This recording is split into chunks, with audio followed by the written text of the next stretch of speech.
Якушкин авыл җирлегендә яшәүчеләре хәтләнеп төрле милләт халкы җырларын тыңлый. Аксубай районы үзешчәннәренең концерт программасы барлык яшьтәгеләрне күздә тотып төзелгән.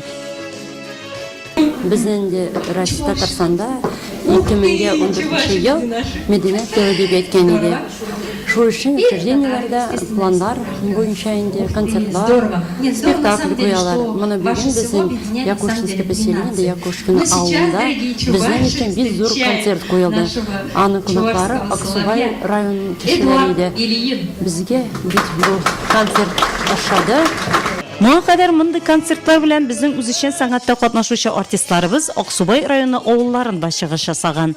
Мәдәният ялында махсус безнең район, Аксубай районына зур концерт белән чыкты. Бу концертлар инде безнең яңа ачылган мәдәният йортларында барыла. Бу концертлардан дәвам итәбез.